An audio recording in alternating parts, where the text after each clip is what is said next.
Hello and welcome to the Ink and Pass podcast. I'm your host Elijah, and I'm here joined with my four co-hosts. We're just gonna go around. We're gonna introduce ourselves, talk about how our weeks in Lorcana have been, stuff we're looking forward to, some of the spoilers we enjoyed that all got released today, and then we're gonna go into our main topic, which is gonna be about how we feel about the game right now and Lorcana as a whole. We're all gonna go around and say our favorite decks of all time.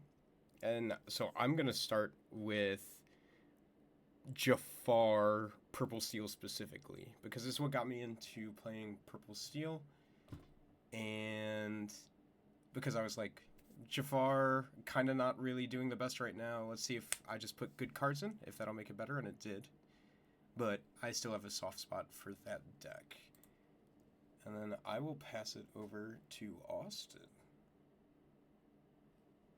Hello, I'm Austin. If you haven't met me already, good, because I'm a menace to the Lorcana community locally.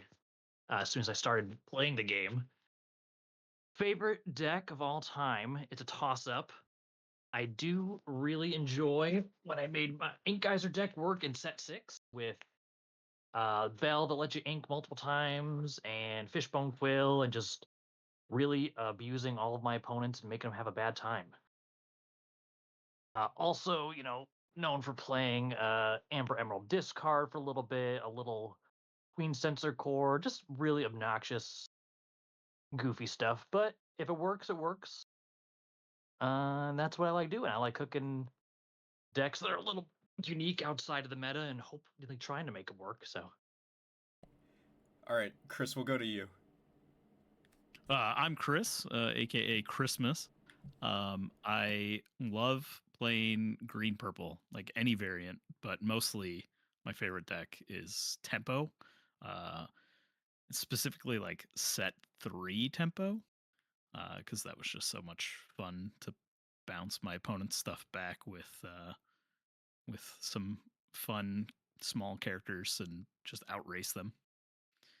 But yeah, I also enjoy Steel Song and some other decks, but green purple is where it's at. I'm gonna be honest, I kind of completely forgot Steel Song was a deck that existed, and I might pick that. No, I'll stick to Jafar, actually. I mean, it's still a thing in Infinity. We're not gonna talk about that. Maybe we will later, but that'll become a whole different rant, actually. Okay. Ivan, our local cook, we will pass it over to you. Hello, hello. Yeah, my name is Ivan. My handle is Legendary Focus for most games. Joined the community around set 4, I believe, but that's when I was able to get a hold of some cards, and I remember one of the first combos with airfoil, and I made an airfoil deck. Decided to bring that to the locals. See, like, okay, well, let's play some Lorcana with these local folks. And they absolutely loved my deck. All I hear about is how much they loved airfoil and everything that airfoil does. And if you don't know about airfoil, then then I just feel bad for you because you clearly did not have the local cook. Uh, but yeah, that was my favorite deck just because that got me into the game, got me into the community, and it was a good time. I had a lot of fun playing it.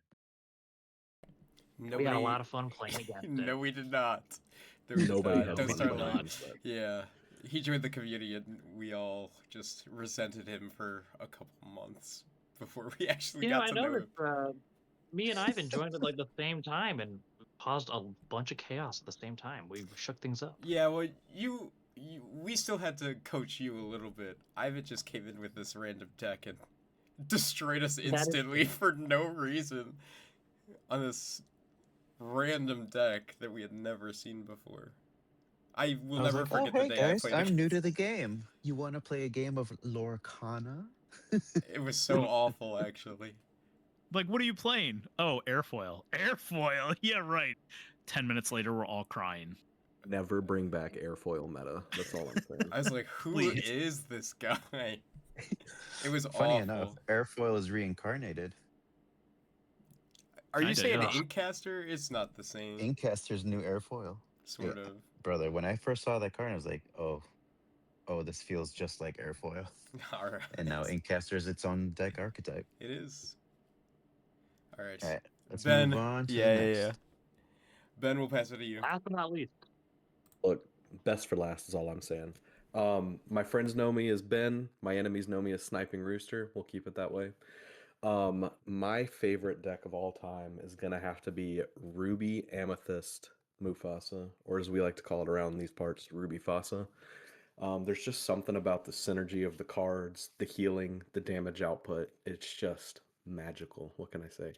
Um, Using the Scar from the set championships, where when you play them, you deal 2 damage to one of your characters to deal 2 damage to one of theirs. Having a Hydra down, having that synergy is just absolutely crazy. And for anybody who was listening astutely, is that the word? He meant to say Ruby Amber, so you What can did I take say? back. You said Ruby Amethyst, An so amethyst. Oh, everybody can that's take back horrible. I the would eye never say roll. Ruby No, look, I'll be a real one. If you see me playing Ruby Amethyst back in the old meta, just, take my No, cards I away. was like, no way, bro, is saying Ruby Amethyst. Like, he has to be Yeah. What joking. did- But then you said Mufasa, and I was like, okay, he just said it wrong. I Definitely was Ruby literally Amber. going through my mind like Mufasa, Ruby Amethyst. Which card When- is this? When did this Um, happen? It's the evasive one, the big purple evasive one. Isn't that a purple steel like- card?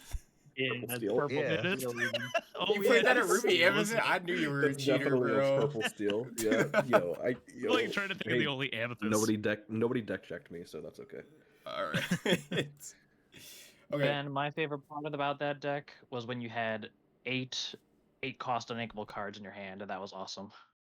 Yeah. You had a my Hydra, and a Scar, and a Medusa, and you're like, oh, I Yup. can't play anything. Can't do anything. Yeah, and Listen, my when favorite he thing to do is definitely Daisy turn 1, turn 2 Daisy Daisy. I'm kind of known for that, and That's the Ben special.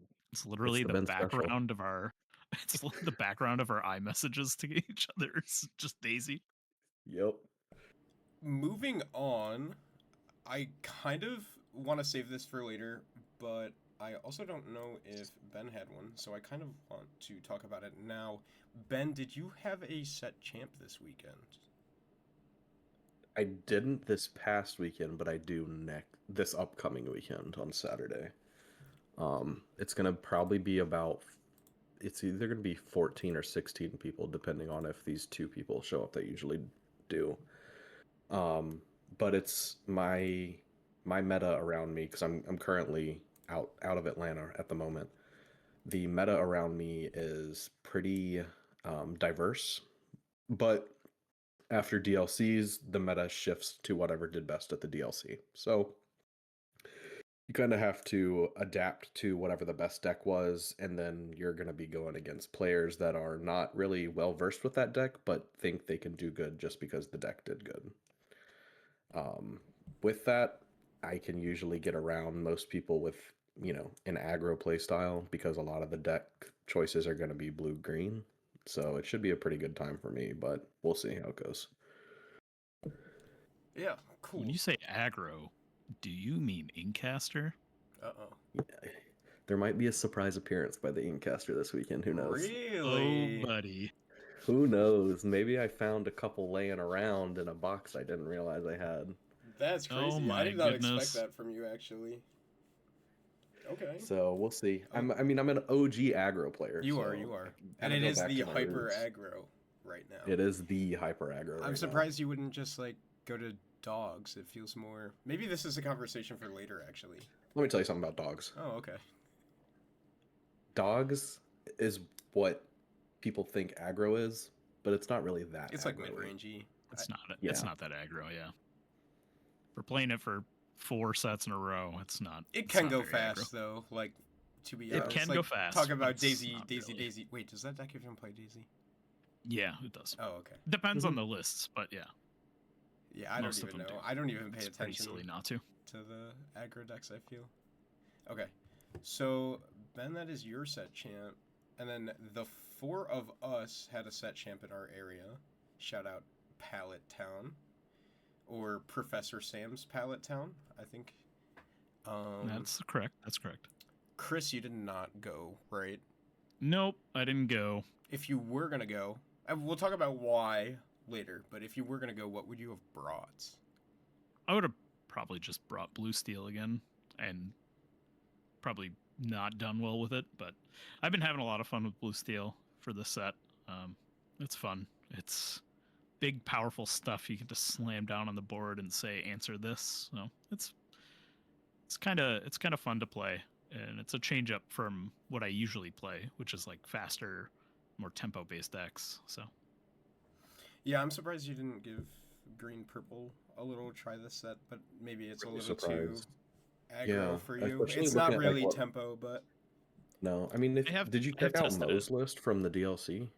I did. That was unfortunately like too much to just like jump into this late Yeah. into the set. But I don't think I even saw um, that list actually.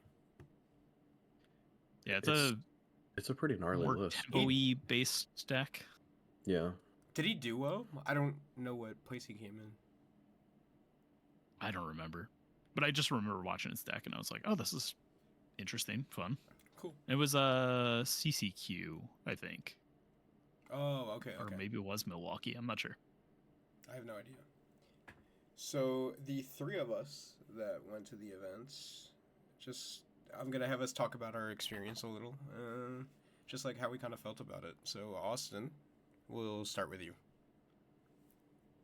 Okay. Well, I decided to play Blue Yellow Detectives, brought to you by Josh Paltry. Thank you, Josh, for giving me your deck after I beat you with it.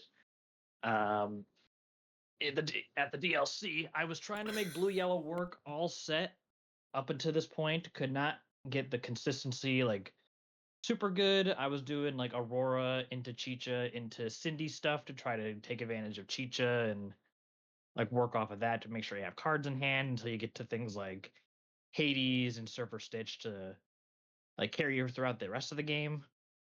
It was good and fun, but like the early game pieces were just too. You just died to malicious too often, so I stopped playing that. But it was really fun to play.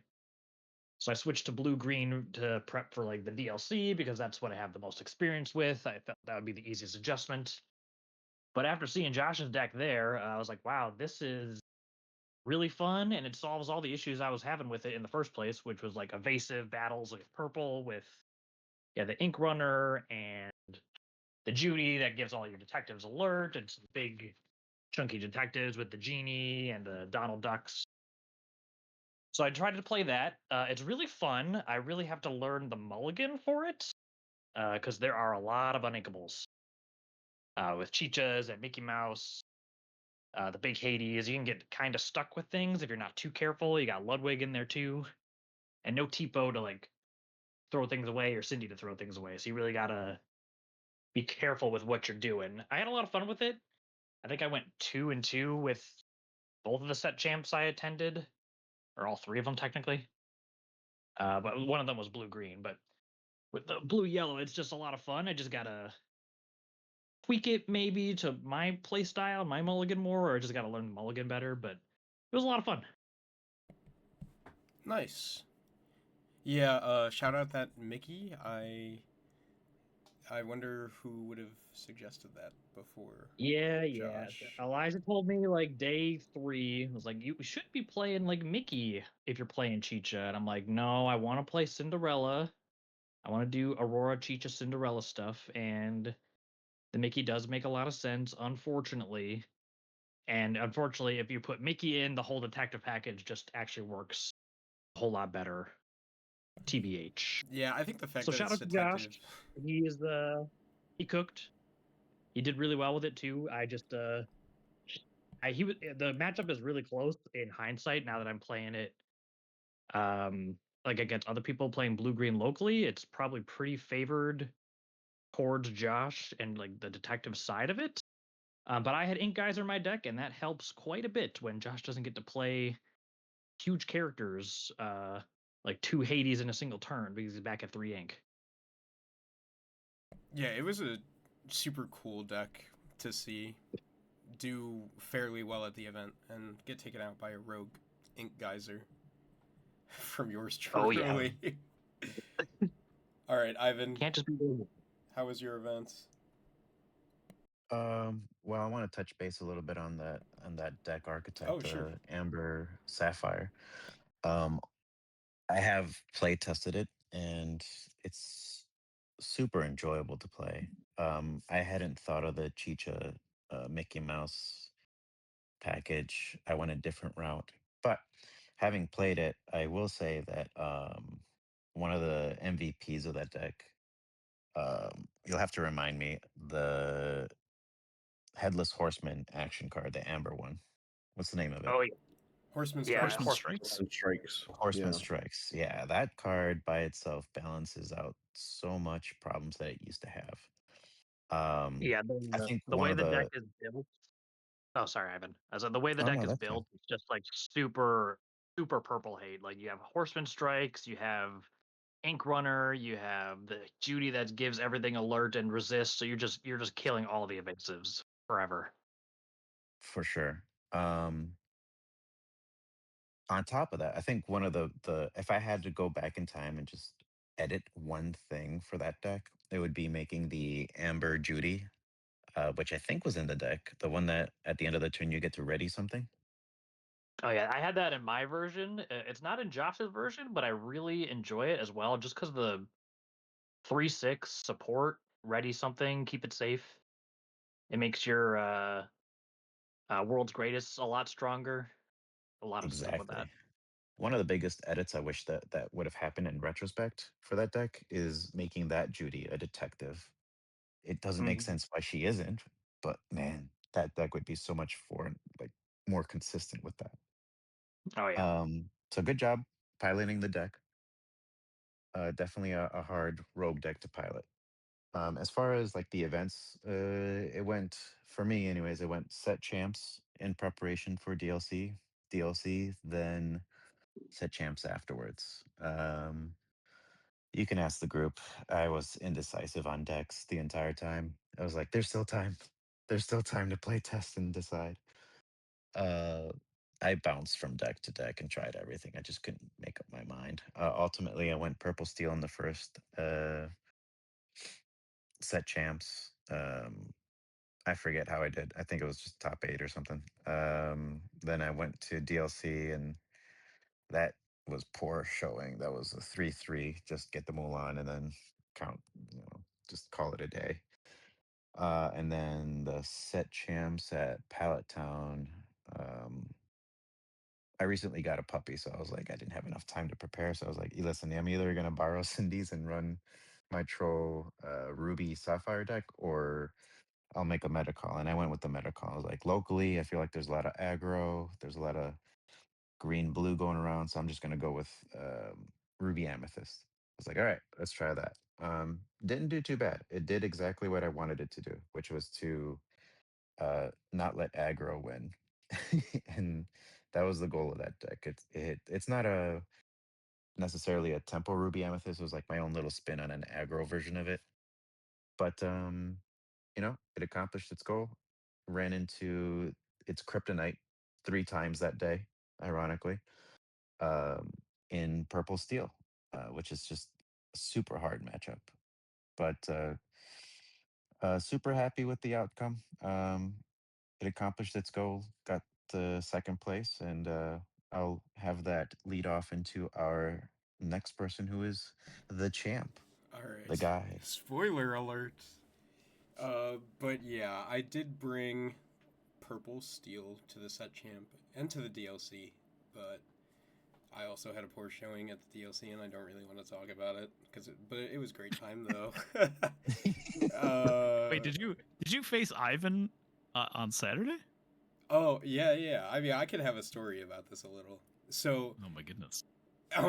at the DLC, I we had been testing a lot, and I had been playing against Ivan when Ivan was on Ruby Amethyst, and we had played games before, and I had played games into the mirror, and I felt like I was pretty comfortable, and I played games into Ruby Amethyst, and I don't know what it was about Ivan's version specifically, but I felt pretty favored into that. And then I'm hearing that the Ruby Amethyst matchup is fairly favored in general for Purple Steel. I'm like, okay, this should be good then. Then I go to the DLC, lose the mirror, and then lose to Ruby Amethyst, and I'm like, okay, I don't even know what's going on. Um, both were very good players, but I just felt like something was off. And then I lost to another Ruby Amethyst later in the day. So then that got me thinking, like, I don't know if this matchup is like that favored. So when I got paired into Ivan at the set champ, he's super down because he thinks he's unfavored, and then I'm like stressing because Ivan's a really strong player, and now I am less confident about this matchup. So I go into that. We get paired round one, so I'm just like, this is not a good start if I lose this, and I might be a little tilted after just losing against Ruby Amethyst twice and then a third time in round one. But I managed to take down the round one against Ivan. It was still close. It was way closer than I would have liked. Then I went undefeated in Swiss, and then Ivan and I met in the finals again. And I managed to take that down to Ivan begrudgingly played it out against me because I had gotten second at 2 previous set champs, and the Bills game was on. So we really wanted to watch the Bills game, but my heart. I know you didn't want to play it. I know. No, it's just a combination of the Bills game and Yeah, there was so Yep. much I don't going want to He on. talk about it. lost, and the Bills lost. It was just a rough day. The Bills lost. Look, we don't got to talk about it. I don't That wanna should talk not. about it. Yeah, we should not go into that. Yeah. This will become a whole different podcast. Podcast. Yeah, could you I tell where wanna we're cry. from? All right.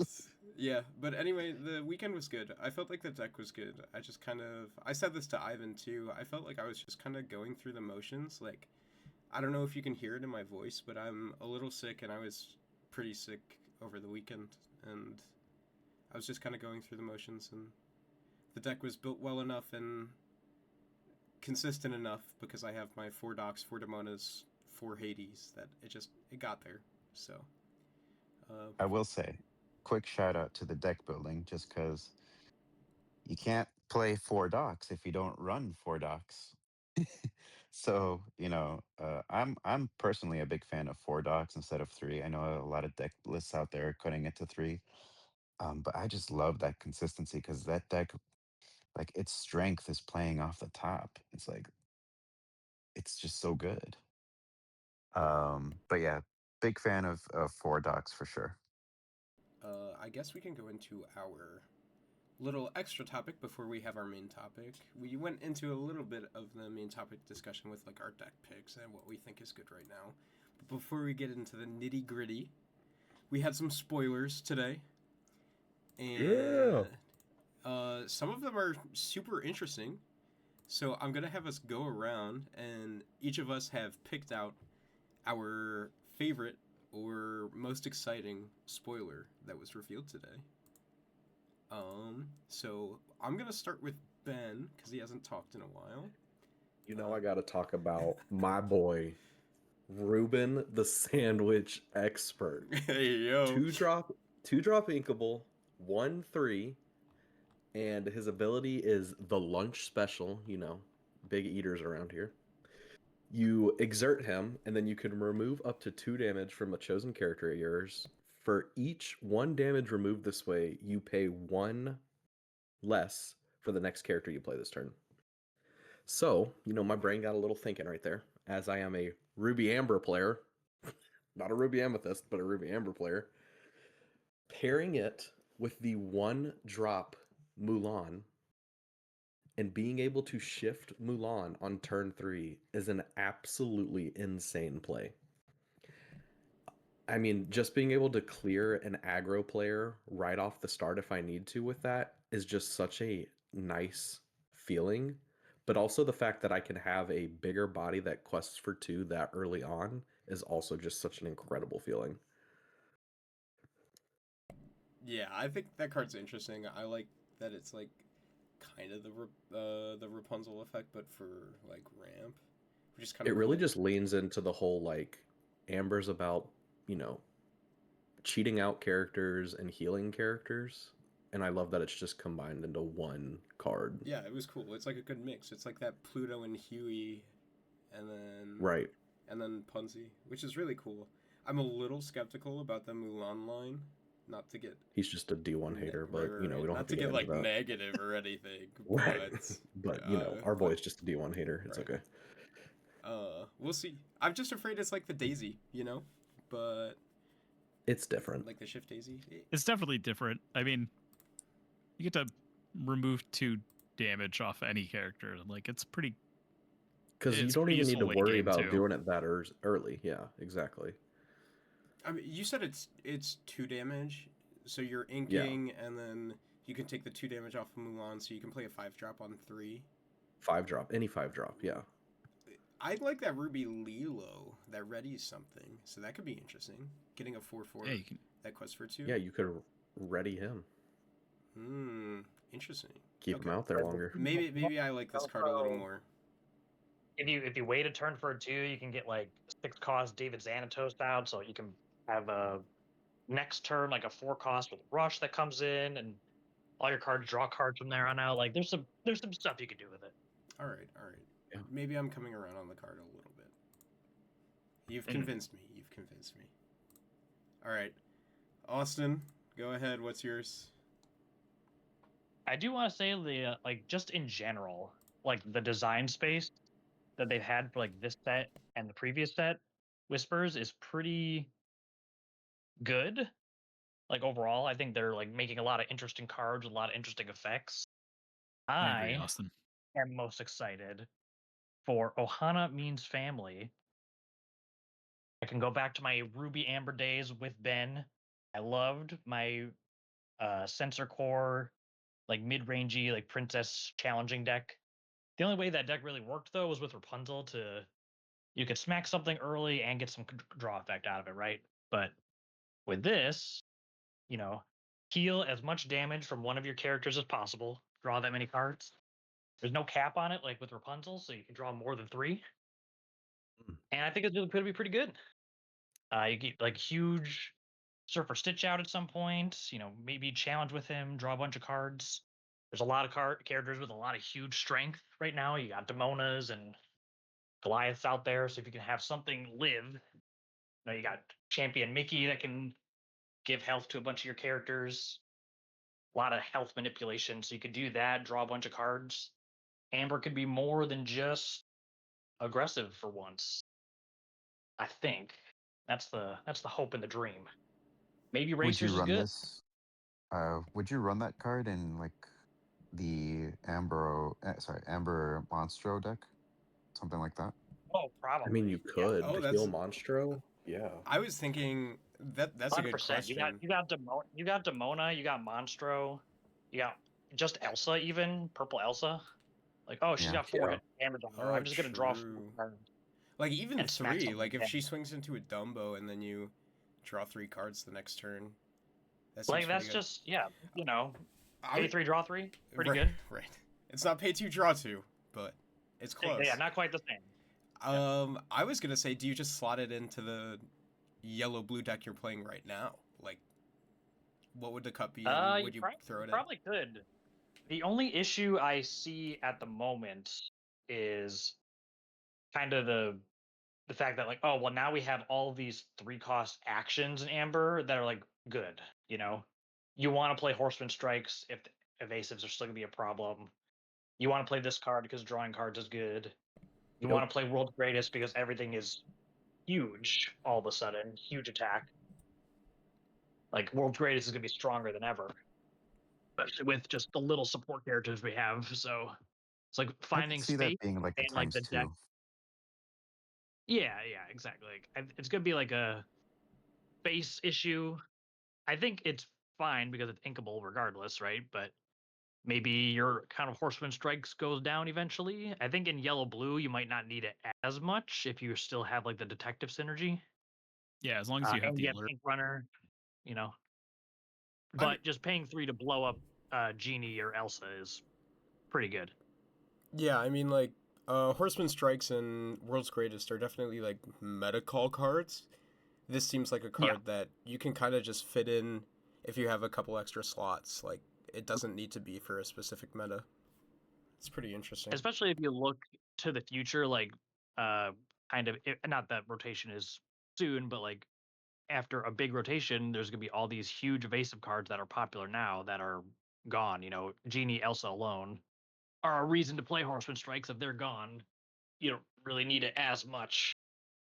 At least at the moment, you know, they print crazier cards than what have you. True.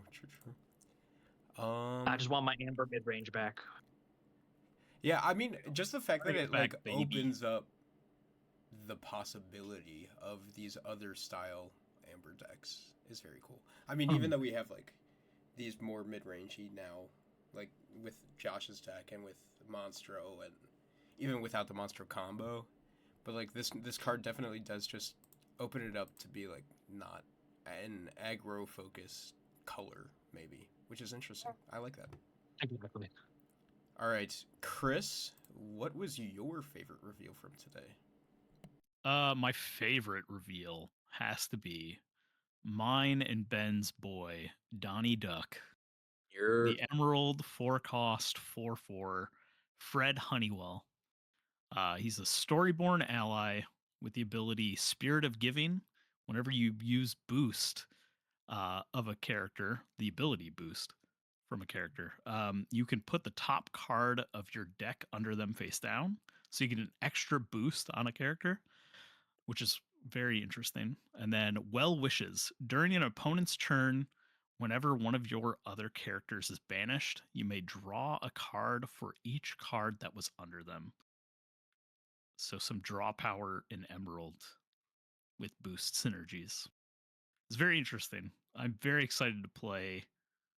It was funny because we were watching the reveals today on stream, and me and Ben were talking in our group chat, and I was just like, man, I kind of want to play Amber or Amethyst Emerald Boost and try it out because they revealed the new Genie card that says it's like boost 1, and then for each card under him, he gets +1 lore. And I was like, oh, that's a fun card to mess around with, and I want to do it. And then literally like a minute later, they revealed this Donald Duck, and I was like, oh, there's literally the synergy right there. Let me just throw a bunch of things under Genie, quest with him, and then the next turn there's 4 cards under him, and they have to banish him, otherwise he's questing for 5. And I draw 5 cards. That's seems pretty good. Yeah, I not think gonna lie, it sounds kind of disgusting. yeah, that Genie's gonna be. I genuinely think he's gonna be a problem, and specifically purple green. I think between bagpipes and the character synergy of being able to boost off of character abilities, we could have a problem with that color combo. Yeah, it's gonna be fun. I mean, think just in general, it's probably that Genie alone is just a strong card. I think purple's going to have that problem again. We're like, oh, there's so many good 3-cost inkable purple characters. Which ones do we put in the deck? Yeah, no, it's definitely gonna be a problem. yeah, that was my first thought when I saw that card. It's like, oh, this is my other version of the Genie with evasive. So it's like, which one is better depending on what decks are around. I think I like that it's like punishing your opponent for leaving it out longer because you can just get. And this is talking about the Genie. This isn't even talking about the Donald. But Yeah. the, It was like, the yeah, screw Genie that gets Donald constant value. No, the Donald is super cool, and I think it's a pattern that, like, you see throughout all of these cards that we're saying are our favorites. Are like, they're all leading towards different deck builds than what we have currently. Like green purple with like boost bounce to draw some cards and Yeah, like I mean, bouncing with Element and bringing a bunch of crap back to your hand yeah, or sounds like the really Olaf, nice. like you swing your Olaf in and you're just getting like Yeah. extra cards off because this Donald was triggering. Like it seems pretty cool, and I like that. Like Ohana means family, changing the yellow decks. It's super cool, and I guess that can move us into my card, and then I will have Ivan go last. I mean, ours are a little connected, but not really, so we can kind of talk about them together. But my card is Elsa Ice Artisan. She's a 6-cost inkable 5/5 shift 4. When you play this character, and whenever you play a location, which I did not know it said, actually, you may exert chosen character with 3 attack or less. And then while this character is at a location, she gets +3 lore. So I did not realize that was also whenever you play a location. I feel like the fact that she was a 5/5 shift 4 and exerted something with 3 attack was already kind of crazy. I like that it's on curve with the purple Elsa, so that puts Ruby Amethyst in a good spot, which is a deck that kind of has some legs right now, but Ruby Amethyst locations doesn't have a lot of legs right now. So I think it's interesting. Yeah. And then I think, kind of spoiler alert, but I really want that to lead directly into Ivan's card, because I think he'll have some pretty cool insight about this kind of deck. So isn't Bell's Library a 3-cost location legal right now? I think that's a pretty good card. Yeah. Yeah. Well, Ivan, why don't you go ahead and give us your cook insight? Well, my original pick was the Darkwing Duck, but let's talk a little bit more. Oh no, I'm so sorry. I forgot you changed it. I didn't change it in the doc. Oh no. Okay, no, so you can talk about Darkwing Duck after too. The reason why I picked this one, The Cold Never Bothered Me, is just because, for one, it's a song, which is always, good on turn 3. All right, so 3-cost, uninkable. The Cold Never Bothered Me Anyway, action song. Look at the top 4 cards of your deck. You may reveal a location card and put it into your hand. Put the rest into your discard. You pay 3 less for the next location you play this turn. For all intents and purposes, you're basically just digging through your deck for a location to play for free.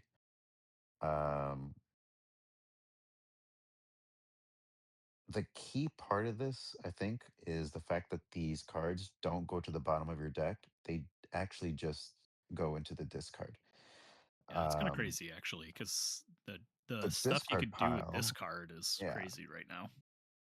So having things in your discard, it's a little bit of a gamble. But if you can put items in there, you can put characters in there that you can bring back with like Lilo, like Zombie Lilo, for example.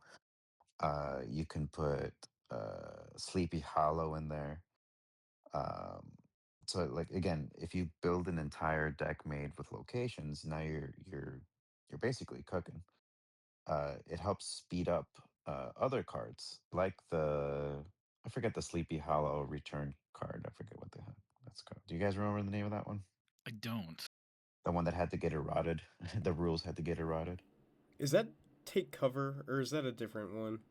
No, it's something else. It's Get to Safety. There it is. Oh, that's the same thing. I basically said that. No, you didn't. Okay. But yeah, this can even combo with what's the racers locations. Yeah, it can. So you start bringing back locations. So I mean, this card's got potential for combo. Will it be good? We don't know yet. We got to cook it up. But I like its potential. I think that's kind of a thing with all of these cards. Is like, will it be good? We'll have to see. Like this Elsa with that card, I think they kind of combine to make it an interesting synergy. And it's like, well, is that synergy going to be good? I get to exert something whenever I sing this song, basically. But like, is that good? And it's just going to be something that we have to figure out. But once again, it's a different archetype that we haven't seen, which is really cool because they stopped making locations for a while. And it could just as easily miss, and you're just sending 4 cards to your discard. So you really got to make a deck around it. There's no like it's like playing with that Robin Hood all over again. Yeah, exactly. Well, the sending things to your discard too is like if you build Shark into this deck, and then you're sending actions to the discard, like you said, or you could send items and then use the Tamatoa. Like it's interesting. You could send locations that can recur from the discard as well. Oh yeah, there is that mini that like when you ink, you get a location back from your discard. Yeah. I didn't actually read that it sends stuff to the discard, so that's pretty good for racers that you get back specific racers from your discard pile over and over again. Oh no, Yeah. Austin's on a new deck. Oh yeah. Oh, no. Friends don't let friends. Okay, Ivan, why don't we you? can- Oh no. Okay, what were you gonna say? Sorry. No, go for it. I was just gonna say we can move on to the actual card you wanted to spoil, and not the one that I forgot to change. Nah, it's fine. Darkwing Duck. I took a look at it. All right, so it's a 7-cost inkable, which is already great. 6, 8 stats, which is really solid in this meta right now. 6 can take out a lot of cards like Clarabelle and Goliath, Demona. Like a lot of things will fall to 6. And survive with it having an 8 willpower. So 6, 8. Storyborn, It's super, crazy. This got to be a typo, man. hero, and detective. All of those are Detective. relevant for different reasons. Especially the detective for the detective deck. This card will now synergize with Nick Wilde, will synergize with Judy Hopps.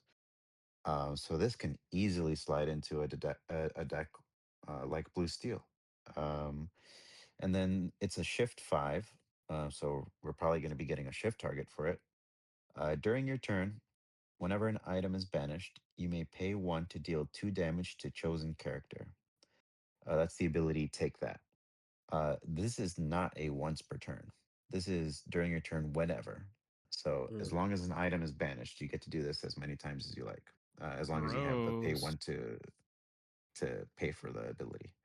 Um, Possibly even more relevant in the meta, Evildoers Beware. This character can challenge ready villain characters.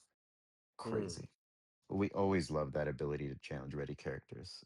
But this is Yes. an inherent ability. No trigger, no nothing. It's just, it can do this. Probably the main target for this will be Hades. Whether it's blue Hades, purple Hades, it doesn't matter. What about Just so Demona? many. Demona too, right? Is Demona a villain? I think so. She right? might be. I think Demona. I know there's That's good just gargoyles and bad gargoyles. My Demona gargoyle is a villain. Yeah. Demona is a villain. nice. My gargoyle Interesting. knowledge knows best. So, yeah. Ivan, I'm already seeing it now where you have 7 ink, you shift this little dude with the robot queen in play, you pop the robot queen for 1, you pay the additional 1, you do 4, and then you challenge a character. Gross. Yup. I do want to point So, yeah, out I like this duck. I don't have. I haven't really looked at that card a bunch, but we do have a Darkwing Duck shift target, I believe. I don't know Yeah, what it's a color it is. inkable. Yeah. That's It's horrible. blue. Oh yeah, by the way, on top of that, quest for 2. That's very nice. I'm Let's okay. So reading the tags on it, it's making me think that there's a reason why he's not Floodborn, and it's because his shift target's gonna be just like him without his costume, and it won't be Darkwing Duck, kind of like Vanessa. Oh, so it's And like you a can shift flavor on thing. him. Yeah. Yeah. You might be right. Interesting. I mean, he is a super, so maybe that's like his Darkwing Duck is his super persona, like the Incredibles that were also revealed for the following set. But maybe like super is your persona, and then your secret identity can be your shift target, kind of deal. Ooh. Austin. It's actually Scrooge McDuck, I think. That's a 3-drop on Oh, is it? That's what I thought there was a Darkwing. I swear as I well. also think saw that was item. Darkwing. I I want might to have say been this from is a the first time while we're ago, getting though. Darkwing. No, we got a Darkwing originally, but I want to say it was not Steel. I'm Let me pretty sure it look, was 'cause emerald or It they was sapphire. updated it the was blue and Lorcana it had app to do with today. It was blue, yes. It was definitely blue. I'm Let me so see. intrigued. You do. It's a 4-cost uninkable 3/5. That quest for 1. Modern Marvel, whenever this character quests, you may put an item card from your discard on the bottom of your deck. If you do, you may play an item with 5 cost or less for free from your discard. That feels like What There you set's go. that from? That's That's what? this. It's That's also this allowed. upcoming. it was a spoiler that Yeah. came out a Oh. long time ago, I think. It was actually one of the first Gotcha. spoilers. I feel like yeah. that is Yeah. like I thought you were completely. talking about a card that was already out. I'm like, what? No. I feel like that's like pretty anti-synergistic. Yeah, I don't think. Well, So what do you maybe mean? there's a different shift target. What color is this one? It's blue. Darkwing is steel. It's blue. sapphire. Oh, Oh, okay, Yeah, okay. No, But I there think might be some new items that are better for this ability as well. Like, what are 5-cost Mhm. items you're playing right now? None. What that would be something that they're gonna up here. Yeah, You know? they're cooking up something, and it's probably going to be like a bag of gadgets from Darkwing Duck or something that you're going to want to synergize it with. I mean, he is holding an item. He literally is. It's true.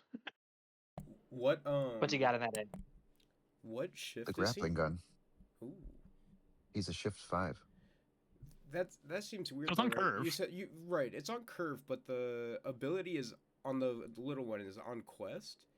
So you'd Yeah, like it's on want quest. to quest and then shift him, which seems iffy. Probably, yeah. I don't know. Maybe there's a different one, or maybe this is the only one in something. Maybe the grappling gun readies him or something. I mean, I this can is see there being day an 1 of inkable, spoilers. like lower one as well. You know. Yeah, true. Maybe I guess we'll have to see. We've only seen like Yeah. 20 something cards, Yeah, so maybe. we will see a lot more. And I then feel like there's a reveal from earlier that we should definitely talk about. I think we got to talk about this Scrooge McDuck that's blue. Yes. Mm. Yes. Thank you.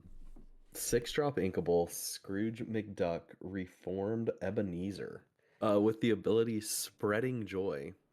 When you play this character, you may put a card from the top of your deck face down under each of your other characters. If you do, those characters gain ward until the start of your next turn.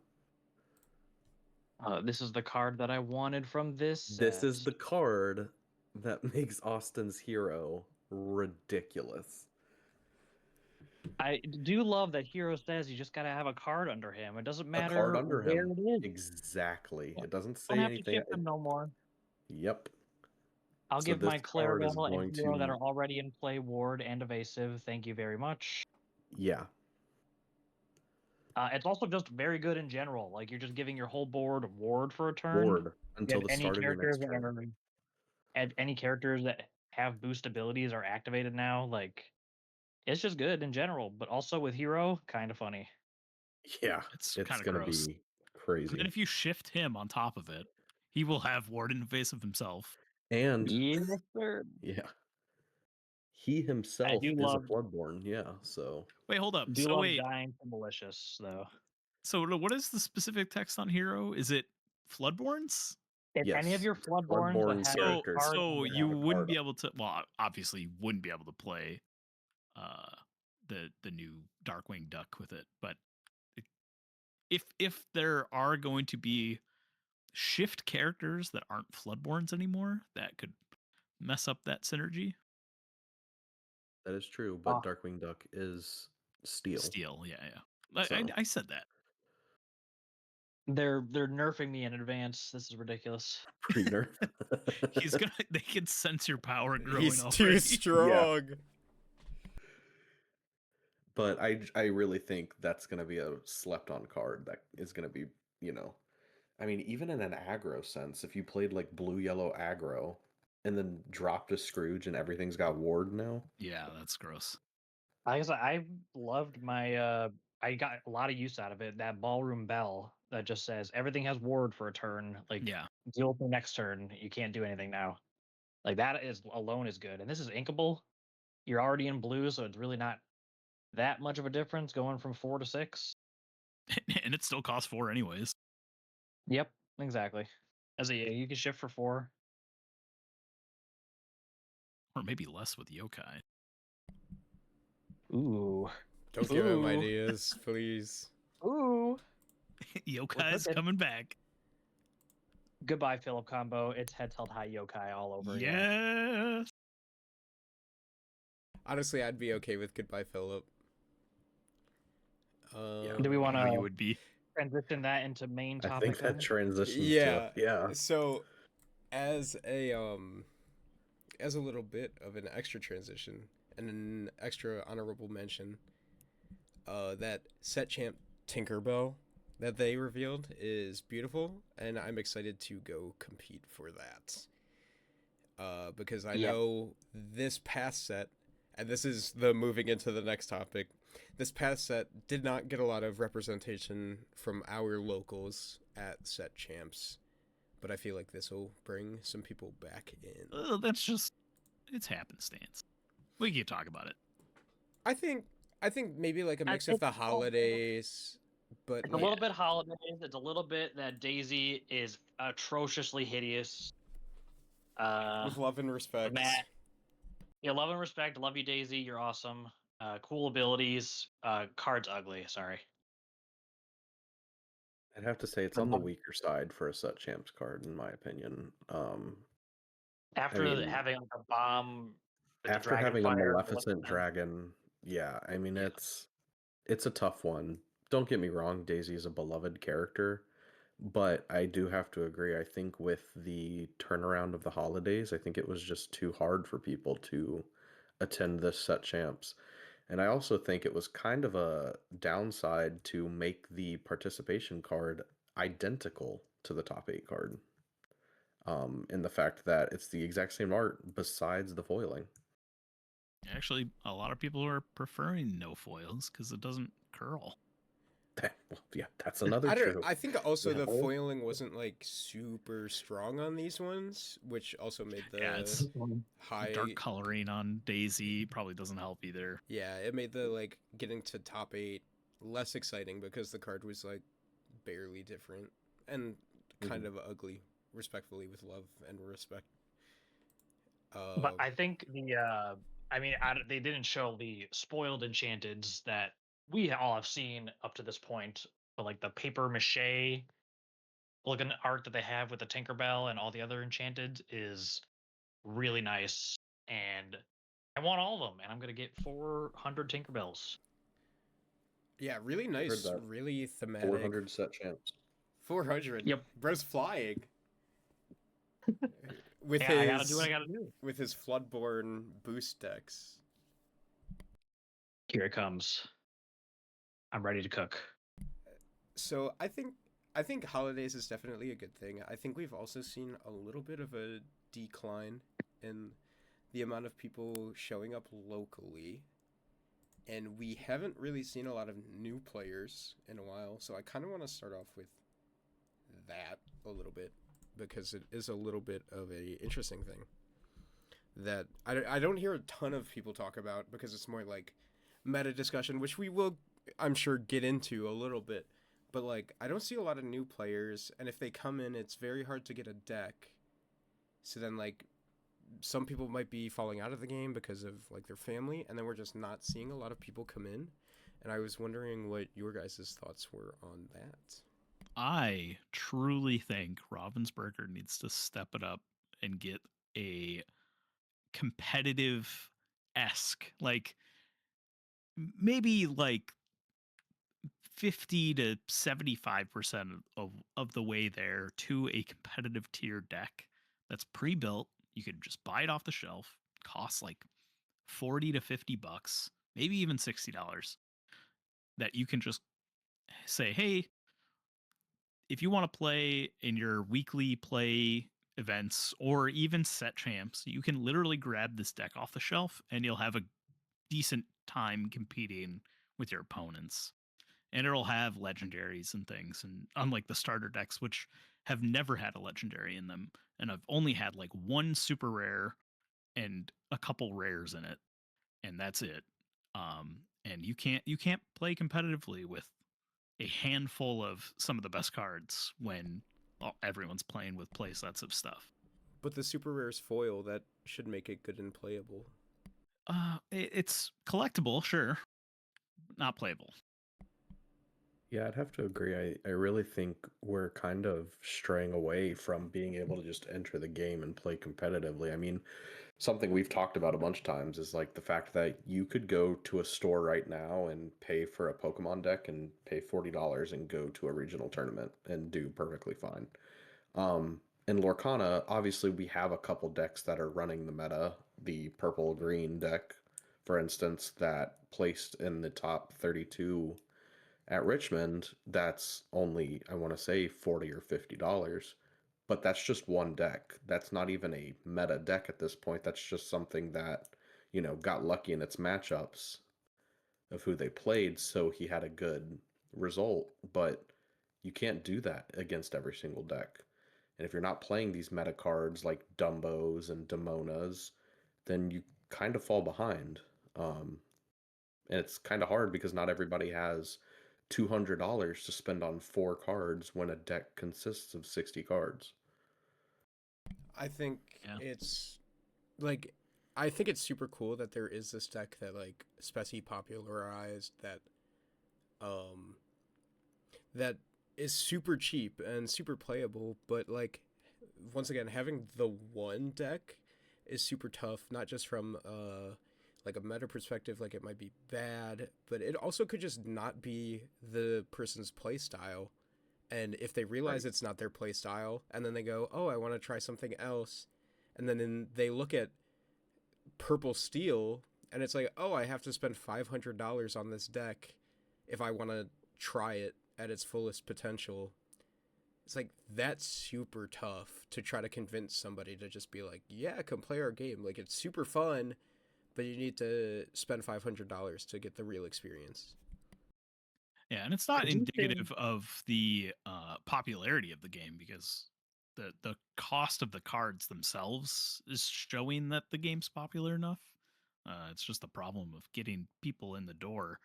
There's just nothing for them to start with. I do So, think like locally at least, like part of like our community, what we're doing now is like we cook decks that are playable that aren't meta, and they might be cheap decks, right? I mean, I've won set champs with $50 Ruby Amber decks, or you're not gonna get people who are looking outside of the game though to be able to build those decks when they're looking up like, oh, what's a good deck? It's exactly what you're saying, Elijah. We're like, oh, the good decks are these $400, $500 decks. They're not gonna be able to just look at a card pool and be like, oh, I'm gonna play this and this could be playable locally and do well. So if you're not like in the game already, you're not going to see those kind of possibilities necessarily, at least right out the Mhm. gate. So I think so there's room for decks that are cheaper to play and be built well and be able to have a chance locally. I think it's just harder to do that. And when you're asking people to do that up front, it's like, oh yeah, well, you could do that, or you could pay $400 for this deck, and you might not even like it anyway, and know how to play it anyway, and still have a bad time. Ivan, go ahead. I know you want to say something. no, it's all right. So there's a few points that we're talking about. I wanted to circle back to the structure deck discussion. Like, who are structure decks for? They're for typically structure decks are going to be for newer players, right? To come and learn how to play the game. Um, I I think having alternate art cards and like a semi-staple legendary or a legendary that a deck can be built around. Like you can build a deck around Maui Shark and have like an action-based deck. And it won't be like the best deck in the world right now, but like if you came out with a Maui Shark structure deck right now that had Maui Shark in it, like alternate art, plus power line.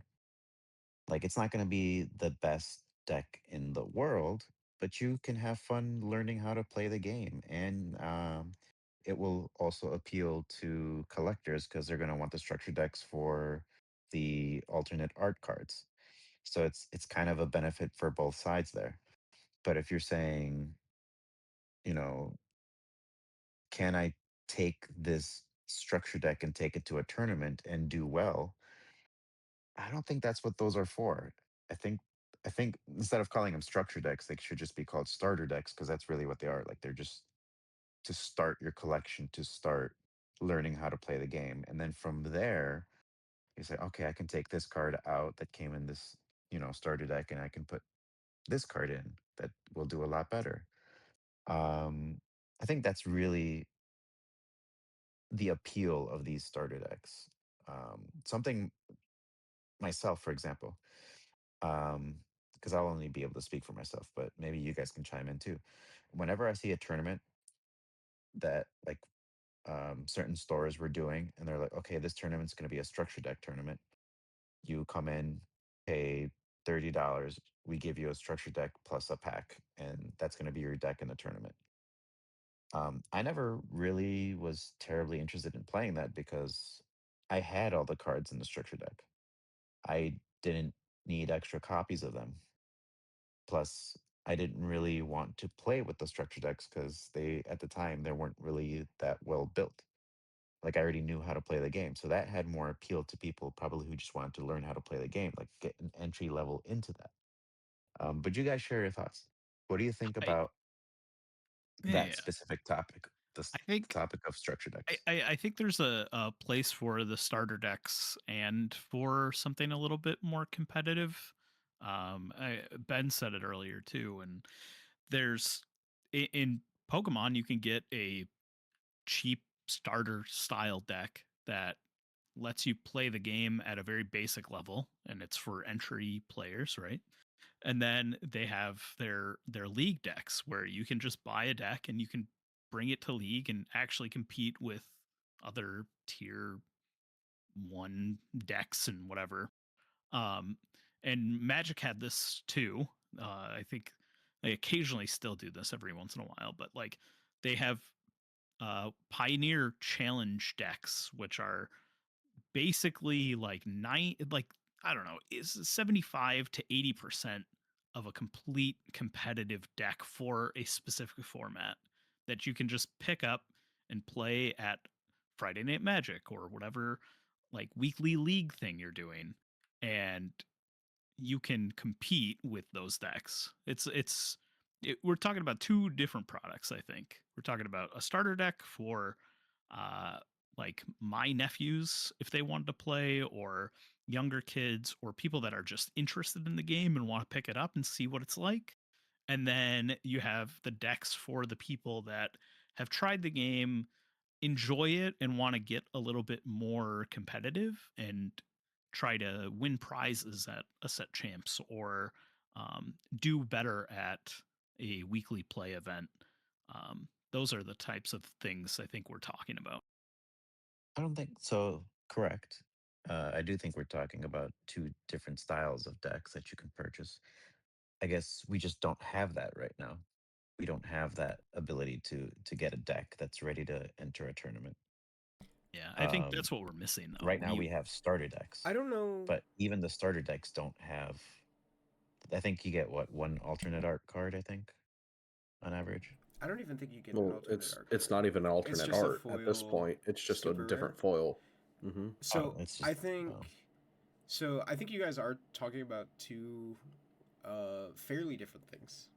Um, but I think there's like this good middle ground that Ivan said something, and I like that we're kind of getting into the solution, because I didn't just want to like complain about this and bring up that it was a problem and then not provide a solution. So I'm happy that we're talking about what we could do to fix it, because I think there are ways to fix it, and I think there are avenues that they could go down to make this possible. I think there's this nice middle ground where you're introducing new people and then getting them into like a semi-competitive mindset locally. And Ivan brought up the fact that like maybe you throw a legendary in there. We have not seen a legendary in a starter set.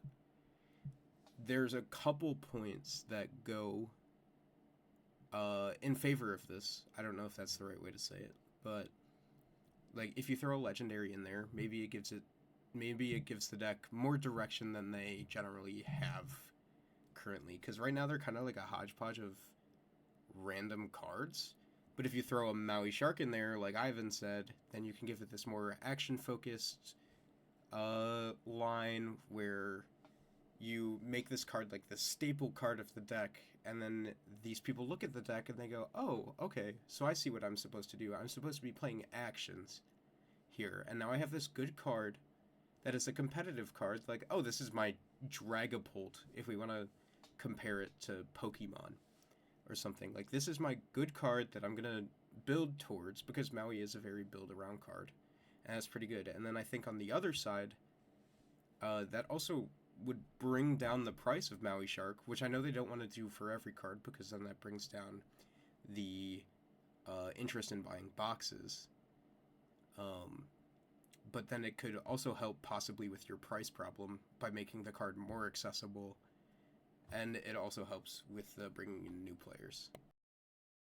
Just to touch a little bit on that, most TCGs that I know of will only do that after the main card's been released for X amount of time, That's what I'm whether it's saying. Because what Pokemon or if you Yu-Gi-Oh or anything else. Like that's why I used Maui Shark, because Maui Shark has been out for 4, 5 sets, I think, something like that. So like it had its time to have yeah, its because value what if for you even players and collectors. you even went through a whole set cycle to know what legendary was playable, then the next set you could build a deck around a previous legendary. Um, I think that would eliminate the whole people worrying about the value, but at the same time, Ravensburger isn't worrying about the secondary market.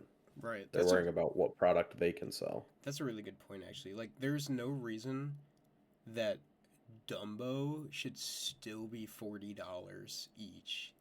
Like, we shouldn't be showing this kind of deck to a new player and being like, you need to spend $160 on this one card.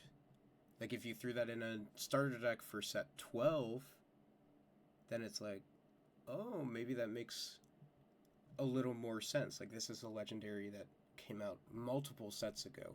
I think that's a really Yeah, I good mean, point.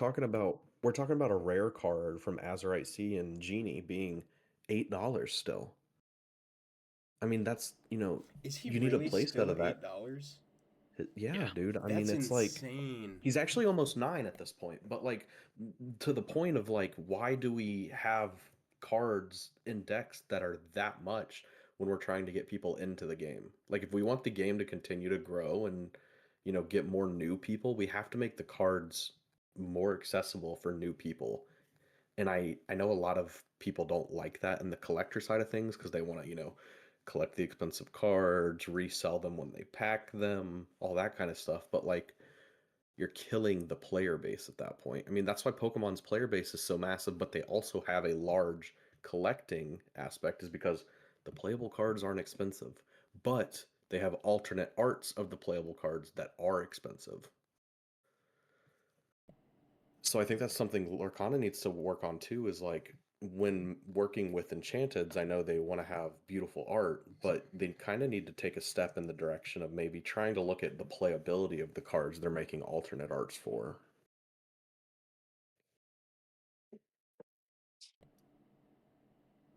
I agree. I think Pokemon really hit that sweet spot of alternate arts and playability, and having just like normal base looking cards be dirt cheap, and then I think they print maybe too many alternate art cards, but obviously everyone has their own favorite Pokemon, so it's kind of easy to sell people on that. I've always been the kind of player where if I have a version of a card, I don't really need the maxed out version of that card. Like Hades versus Iconic Hades, Purple Hades. Right. Um, if as long as I have a Hades to play, I don't care if it's iconic or not. Um, I'm just looking more for the functionality of it. The same thing could be said of the foil version, the cold foil version of like Genie. We just talked about Purple Genie, right? Is the foil or non-cold foil $8. It's the non-foil.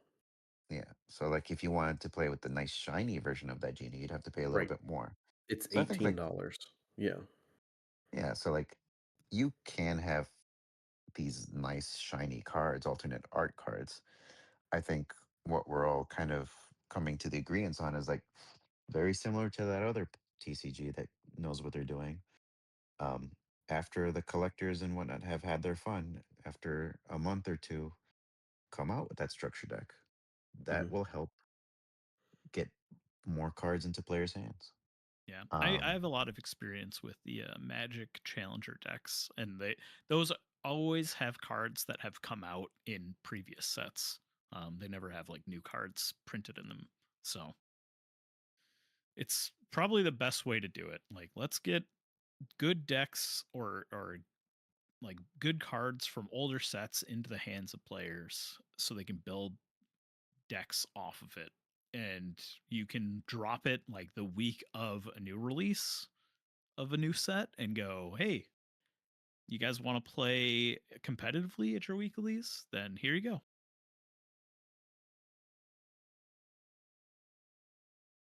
Do you think they could definitely lean into that with the, I don't know, in the Wilds Unknown or whatever, that the pre-release kits are coming out? If it could be, kind of similar to that, where like, oh, the pre-release kit can kind of be like what the starter decks are now, where like you get some packs, you get a couple cards that synergize together already and build a deck for just that evening, and then they could also sell like actual decks from stuff from previous sets at the same time, like, oh, get your pre-release kit, get some cards from this set, and pick up a deck for cards that are playable from a couple sets prior. I think that'd be kind of a smart way of doing it.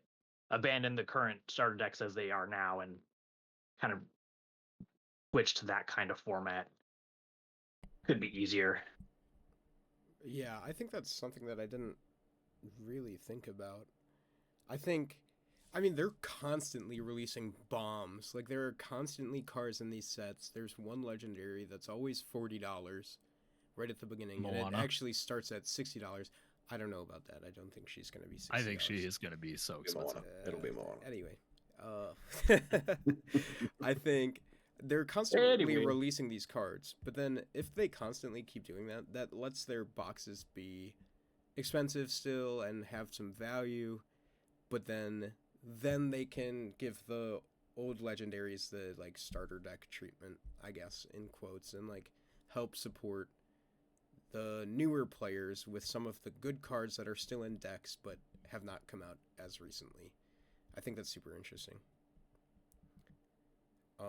With all of that being said, I think we are still very positive about this game in general, and we just want more people in the community. We love the game, we love where it's at, and we didn't touch on that a lot, but I think the meta currently is very good. The DLC was very fun. The meta's getting a little stale, and we can talk. I about don't think that it's a little. stale. Okay, I fine. don't think we'll it's talk about it. We'll stale. talk about it for a quick second. I think there are three very clear S tier decks, and then there's a lot of A tier decks, and I think having a bunch of A tier decks that are good is a good thing. Yeah. But I think we've been in this meta for a long time. Yeah, it feels like a long time. It's been like 2 sets, so like 6 months. So I'm Like 6 or 7 months now. right, 6 or 7. Oh my I gosh. think it's a good thing that we're seeing all of these winter spell cards that have a very different direction to them. Yeah. I'm hoping it's a shift in the meta, like you said. I have to agree that we're kind of at a standstill and it feels pretty stale just because of the S tier decks from last set are, in my opinion, still S tier. And I kind of want some new front runners in there for, maybe some color combos that haven't had, the quote unquote S tier treatment. I like red yellow being an S tier deck would be crazy. Is it ever going to happen? I don't know. Maybe we got to wait and see what comes out in winter spell, but I'm just, we keep getting support in these colors that have pretty great cards already. So I think it's time we get some support in other colors. I mean, and it sounds crazy to say this, but Ruby could use some support. It's really fallen off as a I color. mean, to piggyback off of you, Ben, it's starting to feel like that the shift in these ink colors is starting to solidify. It's not there yet, right? Mhm. But you can kind of see where these ink colors are going. Like amber is starting to feel like fleshed out amber again, and Ruby is probably like the farthest away from its original identity. And we're still trying to see what its identity is, but I cry. That's the identity. I think it's trying to move towards this like location kind of thing right now. It's a little suspect, but I think that's a good point. Like red blue has completely fallen off the face of the earth. Red steel has never been a deck that is good. Blue yellow Amber kind Steel has of kind got of fallen a off little too. traction. I mean, yeah, that's true. It was like it's a good deck into blue green, but that's like its only good point right now. Yeah. Yeah.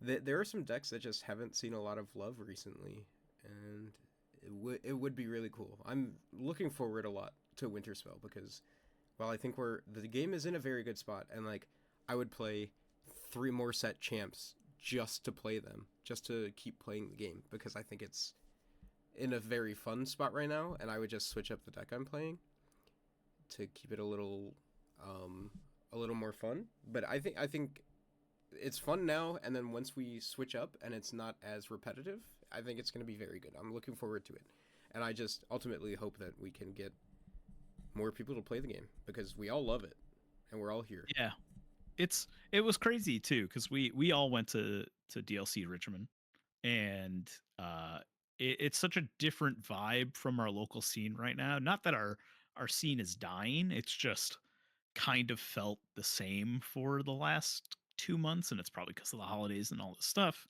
that we were mentioning before. But going to Richmond and being around all these players that are really passionate about the game kind of breathe, like gave a breath of fresh air to me in the game, and I'm sure it hyped you guys up a little bit too. Yeah, it was great. I think these DLCs are constantly selling out. Like it's so hard to get tickets. Everybody wants to play the game. It's just very cool. Maybe that's something we can talk about in another podcast. Our organized play system. Oh yeah. Next time on Inking Pass and podcast. Right. I think we're in a good spot. Is there anything else anybody would like to bring up before we head out for the night? Oh no, I just the where we're at with like the meta. I wanted to chime in on a moment, just because I do think this meta was fun. I do think Prince Philip combo is kind of boring to play, but I understand why it has its place in the meta as someone who played it. But I do think that there were a lot of interesting like ways to play around like all the top decks this meta. I mean, I know between just me and you and Elijah, I had terrible times playing against Purple Steel, only because you actually play like tech cards for that matchup, right? And then in my experience in the DLC, it was like, oh well, Purple Steel was a wash because nobody's playing Pete, nobody's respecting blue green at the tables like where I played it. So it was like it was a very different experience, and I think there's still a lot of room in this meta to make just small decisions like that. Where like, oh well, maybe blue green should be playing Hades or Under the Sea for this matchup, and maybe Purple Steel should be more in on Pete's, and maybe there should be more representation for dogs and items and all this stuff. So I think like that aspect of this meta was still fine. I still wanted to like experiment around a little bit more, but I wanted to do well at the DLCs. So it switched, and we did do well with that switch in mind. But I think the meta itself was still fun. But I am looking forward to, like I said, maybe some new ink colors on top. I do want to try red yellow again. We'll see how that goes. But I'm sure Ben will help you with that. Oh, I will. all right, me and Ben are gonna. I already thought of another red yellow combo. Is like you know, you Mulan 1, you Ruben 2, you heal Mulan, you play Scar, deal 2 damage to Mulan again. I mean, like, it's just like, All right, I don't want to think about that. it's flow state, All dude. right, It's just yeah, you're in a flow flow state. state, low genuinely. Yeah. All right, with that, I think we're gonna call it. It was fun talking to you guys. Maybe we'll do this next week. We'll see. Who knows?